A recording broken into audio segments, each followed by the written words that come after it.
Tayo sa another episode ng ating vlogs, Badong Ratilis po. Pag-uusapan natin ngayon, ito po, no? Ano ba pag ano ba pag-uusapan natin?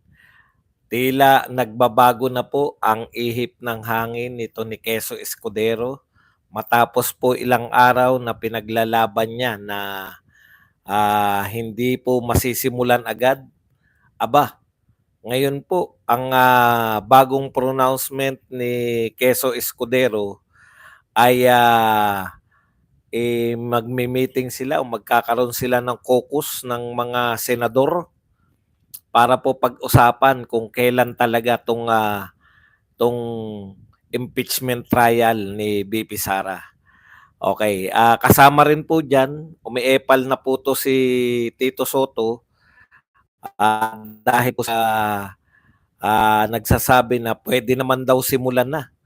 Isa pa po itong nagpe-pressure, no, si Tito Soto, pwede na raw pong simulan. Alam nyo, yung pressure ni Tito Soto, mukhang ang pananaw dito ni Chis, pag yung mga amo ko ay hindi nasunod, delikado yung pagiging Senate President ko. Umiepal si Tito Soto, baka gustong maging Senate President. At saka may kaugnayan din ba itong pagbaliktad na to sa petition ni BP Sara? Kasi kung uunahan nila yung petition ni BP Sara, baka maging moot na po yung desisyon ng Korte Suprema kung makakapagsimula na sila sa bilang impeachment court. Kasi po ang pagkakaalam ko, pag once na nasimulan na yung impeachment court, wala nang pwedeng pumigil. Hindi na pwedeng pigilan ito kahit ng Korte Suprema. Pero dahil hindi pa po nagsisimula, ay kaya nga po yung timing yung tinatalakay nila eh. Kaya maganda pong pag-usapan natin yan. Ugnay-ugnay ba yan? Diskartehan. Yan po mga pag-usapan natin. Pero bago yan, kung bago ka pa lang dito sa ating channel, mag-subscribe ka na. Dahil ito lang ang tanging channel na may kinikilingan, may pinapanigan, una sa balita, huli sa impormasyon, kaya ano pang hinihintay nyo? Pindot na, okay. Bago natin pag-usapan yan, eto po, may mga paalala lang natin, baka nakalimutan na natin to si Willie Rebellame kung bakit hindi po karapat-dapat. Baka sabihin nyo naman tamang pikon lang tayo kay Willie Rebellame. Kayo na po maghusga. Bakit po natin tinatalakay ito si Willie Rebellame? Bagamat hindi po to miyembro ng partido ni BBM, lagi pong pasok sa mga survey. Pati po sa survey na pabor sa mga Duterte, pasok din si Willie Rebellame. Kaya para po hindi tayo malito, hindi po tayo malinlang nitong tao na to, pakinggan po natin. Kayo na po magpasya kung dapat ba itong iboto bilang senador. Ito po yung kapapile niya lang, in-interview po siya nitong mga taga ABC5. Pakinggan po natin si Willie Rebellame. Paano po ba natin susolusyonan yun? Kasi lahat po tayo, medyo aware naman tayo sa problema, pero yung solusyon, yun ang mahirap na parte. Meron na ba kayong mga panukalang naisip? Wala pa kasi, hindi pa ako nananalo. Pag nanalo ako, doon ko naisipin lahat. Ang iniisip ko muna, one step at a time. One step at a time. Huwag mo muna akong tanongin ng mga ganun. Naku, kuya, may mga ibang kasama na dapat ganun yung proseso. Dapat isipin mo na For example, kasi... Wala akong ano sabihin. So ano po ang solusyon doon? Kami bilang senador, ano po yung hindi pa ako senador eh. Na bill? Hindi ko siya kasakaling, kayo po ay manalo. Ayun lang ang pag-uusapan. Hindi mo na ako madaliin eh. Sandali ka, kapapile ko lang eh. Yan po ang sagot ng isang Willie Rebellame na malamang manalo, no? Paano susolusyonan yung mga problema sa Pilipinas?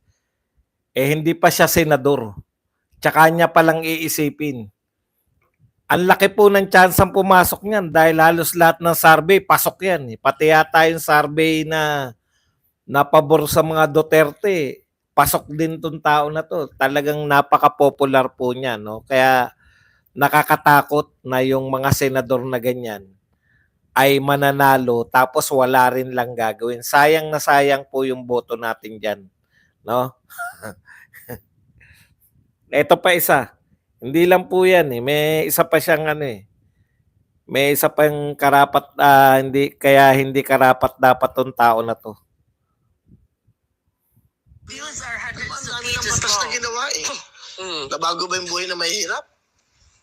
Pero yung po ang trabaho ng isang senador mas legislative. Para saan? Para sa bansa? Ang dami na ang batas na ginawa. Mm. Eh, ano ba ang trabaho natin? Di ba dapat gumawa ng mabuti sa kapwa? Kaya ka nga public servant eh. Mm. Oh. But yeah, that's the Senate's main role. Legislative chamber siya. Oh, but It's ano your job gagawin ko? to- Kaya gagawa ka ng batas para sa mahirap. Mm. Kasi ang dami ng batas. Ilang batas naman nagawa ng from the start ng mga senador. Hindi nagagawa ba? Eh, ano bang batas siya? Yun po ang sagot niya, no? Senador ang tinatakbuhan niya, pero pag tinanong siya kung anong batas, ang dami ng batas eh. Bakit pa tayo gagawa ng batas? Dapat magmahala. Diyos ko, kawawa po ang Pilipinas. Ako hindi ko pinapansin, nakala ko matatalo. Nung una, hindi po pumapasok yan eh. Hindi po pumapasok sa mga survey. Ngayon po, pasok sa lahat. Pucha, kawawa naman tayo. Yung maraming mga plataforma, yung maraming mga batas na inihahanda, katulad ni Pastor Apollo Kibuloy, ni Vic Rodriguez, ni Rodante Marcoleta, lalo-lalo na po si Pastor Kibuloy. Kahit po hindi pa po nakakapangampanya ng maayos, hanggang ngayon kinu-question pa rin yung at saka yung mga Facebook, YouTube, nakakulong na nga yung tao, aasa na lang nga dito sa mga SMNI, no? Pati ang dami pong istasyon ng SMNI na tinake down na naman sa YouTube, sa Facebook, pati pala sa TikTok. So, kawawa. Kaya hindi pa rin ba kayo naniniwala kay Jamie Bundok na si Pastor Kibuloy yung larawan ng inhostisya? Yan yung sinasabi natin eh. Tapos eto mananalo, ni walang batas na naisip, galit pa eh. Pag tinatanong mo anong batas yung isusulong mo, ang dami na natin batas, hindi natin kailangan ng panibagong batas. Eh wala ka palang gagawin. Ang dami raw batas. Okay. Tignan po natin, no? Ang isa ko pa pong pinagtataka rito. Makikipag-away lang daw siya sa Senado. Natandaan ko rin yun eh. Para maalala lang natin tong tao na to. Isa pa po, na usapin ngayon, siguro may magtatanong naman ito mamaya. Pero ito po yung, bukod po kay Gadon, pati po si Enrile nananawagan na rin po ng, ayan no, malaki ang posibilidad na makakatakbo muli sa halalan sa 2028 si Vice President Sara Duterte kung magbibitiw siya bago umusad ang kanyang impeachment trial ayon kay Chief Presidential Legal Counsel Juan Ponce Enrile. Ito po ang tanong ko sa inyo eh. Bakit nyo po pinakikialaman si BP Sara? Hindi naman po kayo ang bumoto dyan. Binoto po yan ng 32 million. Hindi lang po mga loyalistang bumoto dyan. No? 32 million na tao. Bakit po nyo pinagre-resign? Sinampahan nyo na nga ng impeachment. Di po ba ang purpose ninyo ng pagsasampa ng impeachment ay para matanggal siya bilang Vice President? Gustong-gusto nyo tanggalin, kaya siya sinampahan ninyo ng impeachment. Pero ayaw nyong sumalang siya sa ipagtanggol ng kanyang sarili. Gusto nyong shortcutin. Madaling-madali kayo na maiupo yung gusto nyong Vice President. Walang iba kundi si Martin Romualdez. Hula ko lang. Bakit po kayo nagmamadali? Kulang kayo. Ang dami pong usapin, no? Bago nyo po madaliin. Sino shortcut nyo eh? Patunayan nyo muna sa korte. Okay. Ito pa po isa. Naninindigan yung mga leader ng Kamara na hindi papayagan ng Office of Ombudsman bilang kasangkapan sa politika at ng pagganti ng mga kaalyado ni dating President Rodrigo Duterte. Ito po yung nagsampa ng reklamong kriminal sa ombudsman. Ito po sila Bebot Alvarez, si Attorney Jimmy Bundok at saka si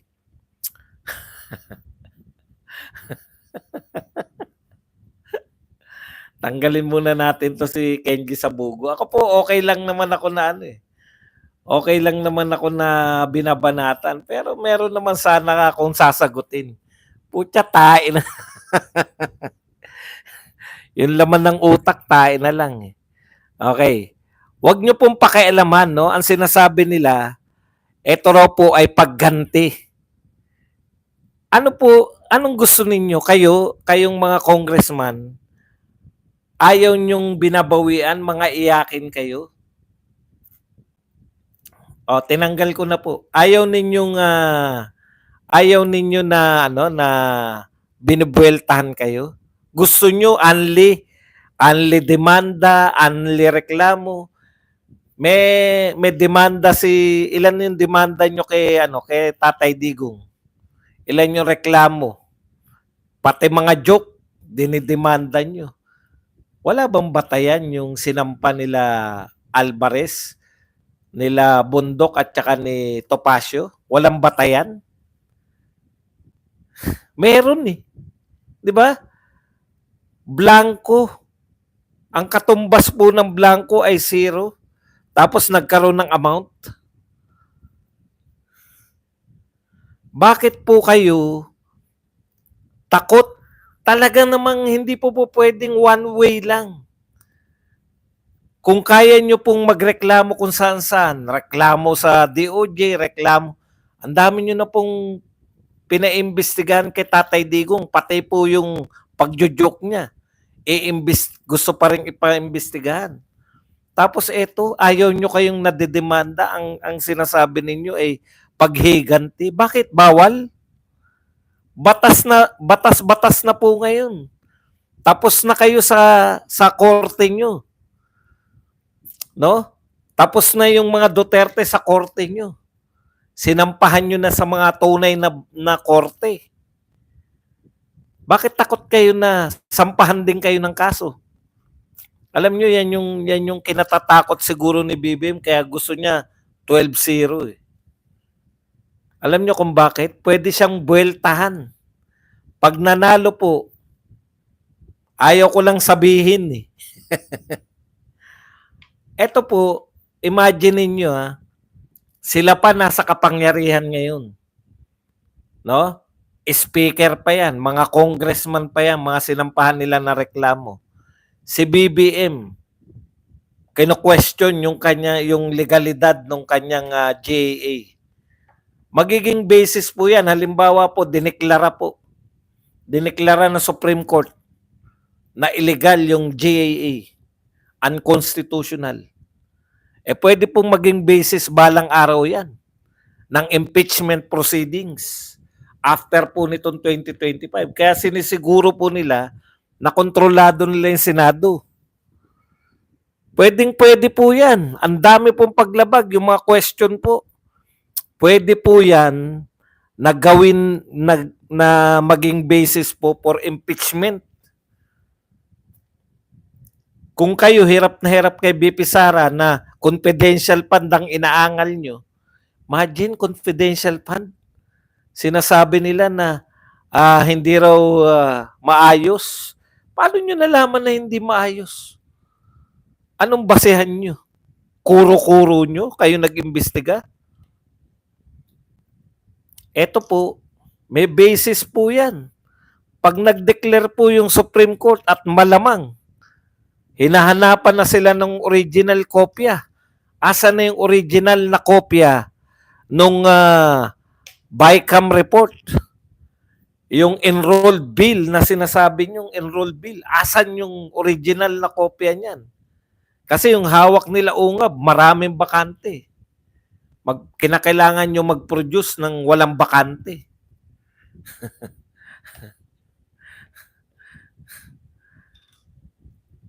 Pwede yan maging basis for impeachment. Ngayon, kaya sila trabaho ngayon. Ang dami po. Yung question ng legalidad ng JA, question din po yan para impeach si BBM balang araw. Kaya po, ano po to eh, importante po to eh. Importante po itong laban na to ngayon, yung 2025 election. Kaya dapat straight po tayo, straight. Wala pong isip-isip.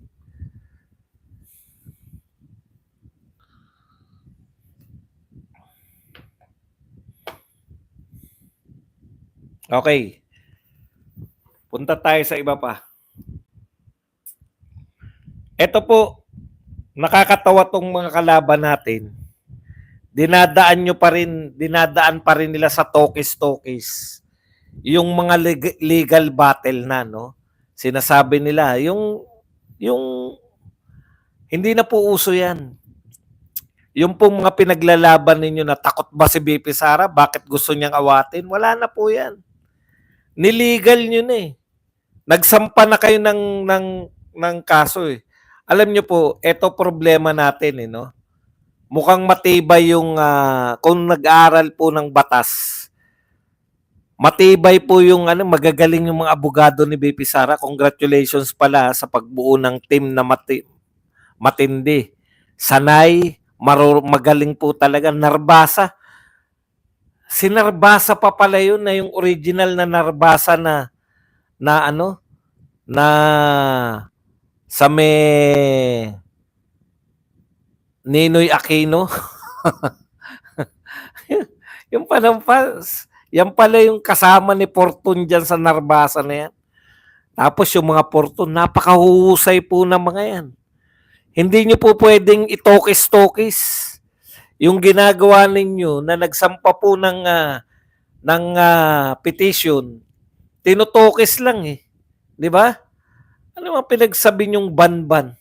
Anong pinagsabi nyo na tinutokis nila tayo? Ito po yung mga sinasabi ng mga yan. Una, mga press con, salita sila ng salita. Na-realize nila, tumahimik na ngayon eh. Na-realize nila, putya, ibang klase na to. Mukhang hindi na to madadaan sa tokis. Supreme Court, madadaan nyo sa tokis. Ano sasabihin nyo? Duwag ka pala, BP Sara eh. Takot ka pala eh. Pagpapakita yan na ikaw ay kabado. Ano pa yung mga termino nilang ginagamit? Panay tokis. Di ba? Panay tokis lang sila na desperado. Ayun, desperado. Desperado, inaakusahan nyo ng desperado si BP Sara. Legal na po ang usapin. Hindi na po pwedeng tokis-tokis lang. Kayo ang desperado. In the first place, sino po ba ang desperado? Hindi po ba yung pagsasampa ninyo ng pilit na ng impeachment, yung paghanap ninyo ng yung inyong mga investigasyon para makakreate kayo ng impeachable offense, sinabi na ni BP Sara yan. Wala kayong kaso sa kanya noon. Pero dahil ginipit ninyo siya, saan ba galing lahat yan? Sa investigasyon nyo lang. Pero originally, wala talaga kayo. O dahil ginipit nyo yung mga tauhan ni BP Sara, nagwala si BP Sara, nasabi niya yun, yung mga katagang pag nategi siya, meron na siyang kinontak para ipaghiganti siya, nagkaroon na kayo ng mga kaso. Numero 1 pa yun. Originally, wala naman yan. Nag-a-adjust na po si Chis Escudero. Dito muna tayo bago natin yung si Chis Escudero tsaka si Tito Soto. Hindi na po pwedeng itokis-tokis to. Simple lang at napakagaling nung, anong pangalan nung attorney na babae? Ang pinapaliwanag niya, simple lang eh. Yan din yung sinabi natin eh. Hindi lang ako attorney, pero yan din yung sinabi ko na sa inyo kagabi. Ika-4 na ito. Ang tinatalakay natin, ika-4 na impeachment. Di ba? Ang tanong, May power ba sila na i-ignore yung unang impeachment? May power ba sila na isang tabi? Yung hindi nyo pag-aksyon, kaya yung sinasabi nyo, bakit ko questionin ba? Eto mga banat nila ngayon. Akala ko ba, yung isang reporter, ganun yung linya ng mga tanong niya. Bakit daw nagbabago si BP Sara? Anong nagbabago si BP Sara? Sabi raw ni BP Sara, nung may nag-file na impeachment, sabi daw ni BP Sara, wini-welcome niya yung impeachment. Di ba? Wini-welcome niya kasi makakasagot na siya ng maayos. Meron ng mga attorney, may mga makakasagot na hindi katulad doon sa mga investigator. Tama naman yun. Ano ba ang mali doon sa sinabi ni BP Sara? Nagbago na ba si BP Sara? Bakit daw ko questionin ni BP Sara? Hindi na kasalanan ni BP Sara yan kung may nilibag kayo. Kayo yung hindi nag-recognize ng first to third. Hindi naman nakikialam si BP Sara eh. May nagpasa ng first impeachment complaint. Anong ginawa nyo? Hindi nyo binigay sa speaker.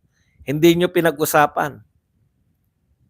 Correct, hindi na pwede yan. Verbal lang. Hindi po pwedeng sasabihin nyo yan na takot-takot. Fourth impeachment, yun yung sinasabi ng attorney. Fourth impeachment na to eh. Asan yung unang tatlo? Binaliwala nyo lang.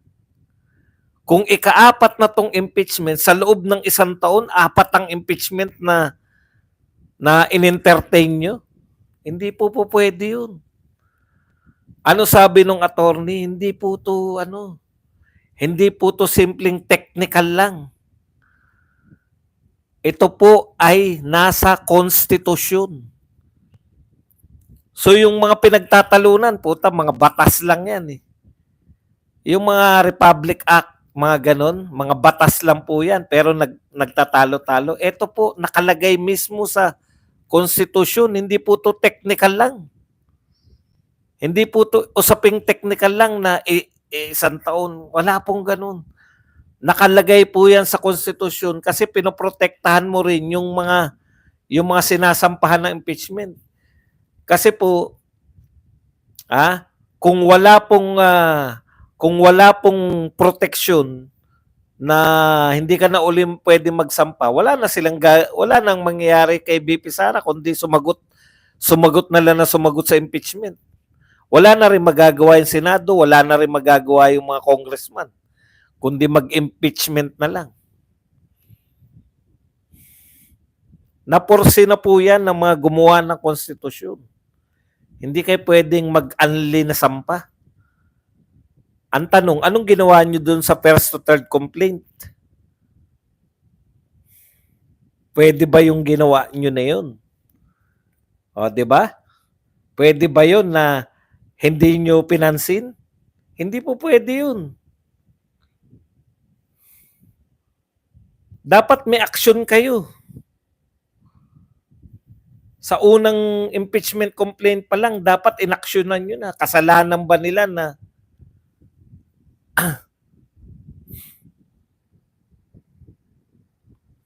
kaya po ito, magpapasya yung Supreme Court. Ngayon, ito po yung nakikita ko kung bakit biglang nagbabago na eh. Nakialam na si Tito Soto eh. Una, threat sa pamumuno.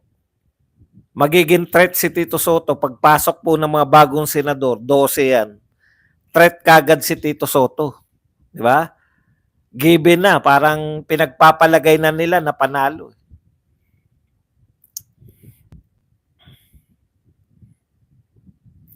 Pinagpapalagay na nila na panalo si Tito Soto kaya umiepal na eh. Threat siya kay Chis Escudero. Kung ang gusto ng mga amo ngayon na, ngayong Marso na. Si Chis Escudero, ang pahayag ni Chis Escudero, tandaan nyo after ng SONA, doon siya magsisimula ng impeachment.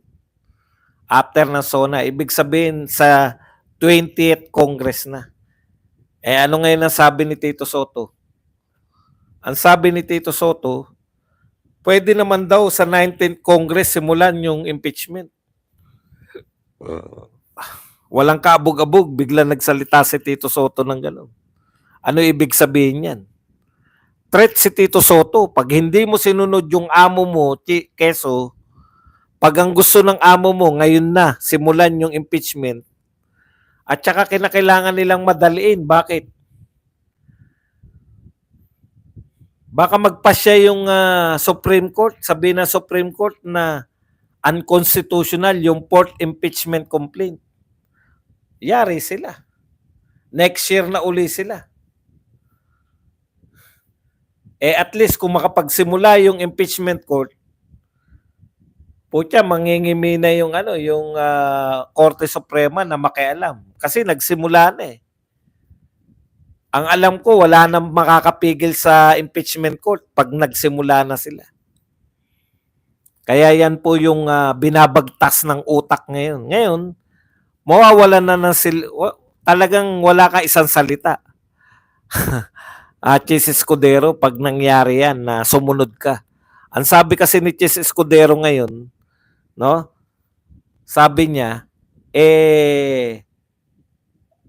imi-meeting niya yung mga senador para pag-usapan nila yung question ni Minority Floor Leader Coco Pimentel. Yan yung sinasabi natin na nag-iisip-isip na si nang bumaliktad. Pero nakailang press con ka na eh. Ang tapang mo eh.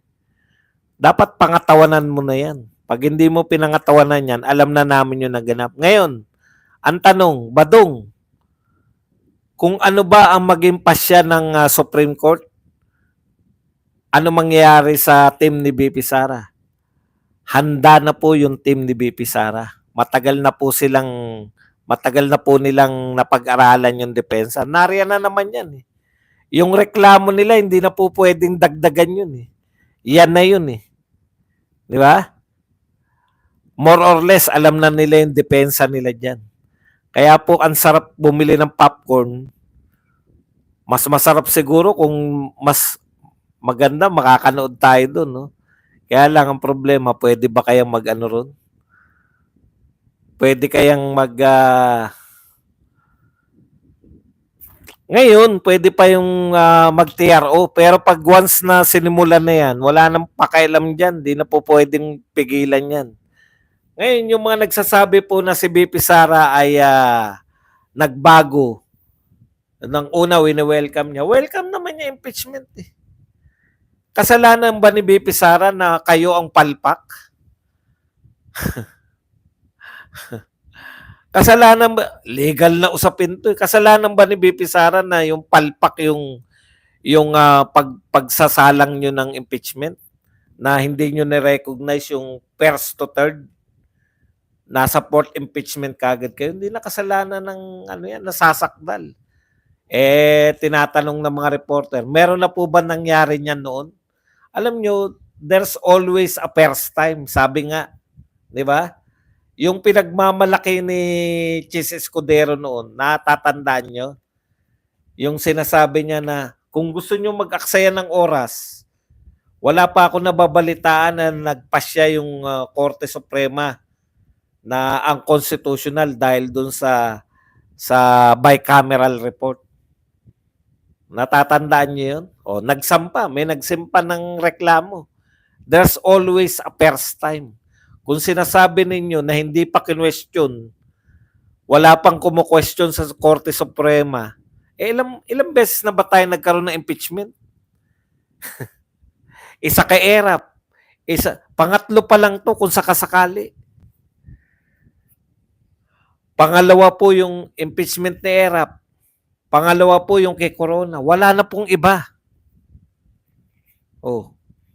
Tapos sasabihin nyo yung history. Anong history ng dalawa pa lang? Hindi pa po yan. Wala pa po tayong karanasan gaano. Kaya po dito, hindi po kasalanan kasi kinakatwiran nila. Bakit sa ERAP hindi nag-question sa ano. Parang ganun din yata. Hindi ko alam kung ano yung sinasabi nila eh. Na parang ganun din yung sinampa nila kay Erap. Bakit hindi nag-question? Kasalanan ba natin kung hindi sila nag-question sa Supreme Court? Hindi po pinatitigil yung impeachment. No? Ang pinalilinaw po kung constitutional ba yung proseso nila ng pag-impeach.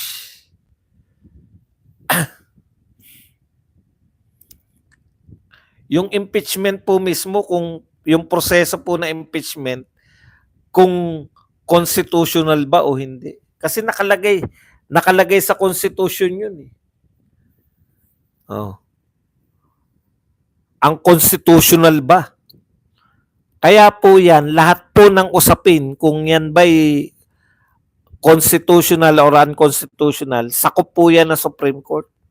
Di naman sasabihin na ipatigil eh. O, ngayon, Badong, ano mangyayari pagka ano? Ano mangyayari kung sinabi ng Supreme Court na unconstitutional? Di, next year na uli sila magpapile dahil palpak to. Hindi po pwedeng, ay ano pala eh, ang constitutional, yun na lang una, ibalik na lang namin. Hindi po pwede yung ganun. Once lang sa loob ng isang taon. Yan na yun eh. Sinalang na nila eh. Naproseso na yan eh. Ano yan? Unli? Hindi po pwedeng unli. By that time, bago na yung composition ng lahat. By that time, ano na si Marcos? Lame duck president na. After ng 2025 election, lame duck na yan eh. Unti-unti na yan. Pag hindi po nila natanggal sa pwesto si BP Sara, unti-unti na yan. Papunta na lahat. Kaya yung mga payo ni Enrile tsaka nito ni Gadon, advisor kayo ng Pangulo ng Pilipinas ngayon. Ang Pangulo ng Pilipinas kalaban ni BP Sara. Ang makikinabang nitong impeachment ni BP Sara si Martin Romualdez. Bakit kayo masusunod pa rin? Kayo na nga nag-impeach kay BP Sara. Gusto nyo kayo pa rin masunod? Matalinong tao yan si Enrile. Alam niya na hindi, kung istrikto sa batas, kung marurunong sa batas, yun ang problema natin. Kung marurunong sa batas yung mga mananalo, putya, kung mananalo sila Budots, Leto Lapid, Manny Pacquiao, Tito Soto, oohan lang lahat ng amo nila yan.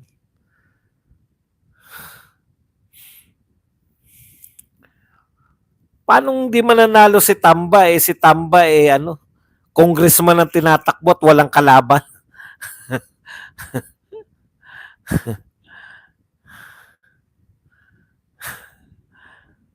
Mananalo siya ang congressman. Walang kalaban eh. Ano sabi ni Rowena Guanzon? 3 ang kalaban. Pinadisqualify lahat. Ibang uri. Tapos si BP Sara ang duwag. Okay. Para naman po sa mga fans.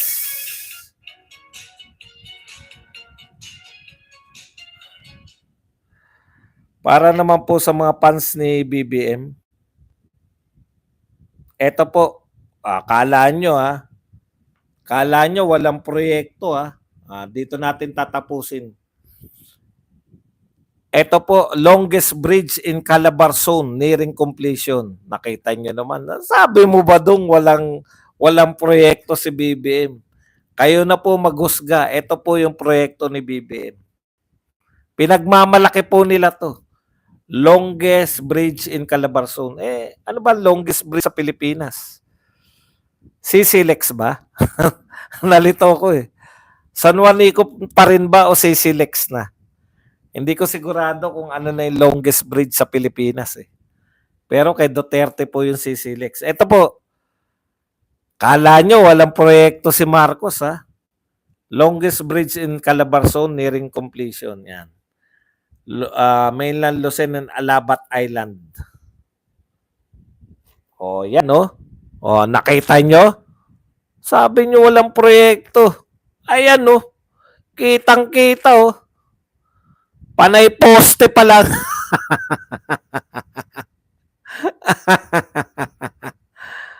Buti sana kung may nakikita pa kayong gumagawa, may gumagawa pa ba? Para wala na, di ba? Wala nang budget. Ayuda na lahat. Wala naman taong gumagawa eh. Yan po. Ayun nga, sisilex yung si Bumaktan, di ba? Yan po. Poste pa lang po. Sa kawalan po na may pagmamalaki. Poste pa lang, pinagmamalaki na. Okay lang sana kung yung poste may nakikita kayong gumagawa eh. Oh. Tingnan nyo po kung may gumagawa. Tenggang-tengga na. Oh. Paano matatapos siya? Wala naman tayong nakikitang gumagawa. Ayan po mga pinagmamalaki. Ganyan po. Oh, asan dyan ang mga taong gumagawa? Oh, paano may gagawin? Wala nang pondo.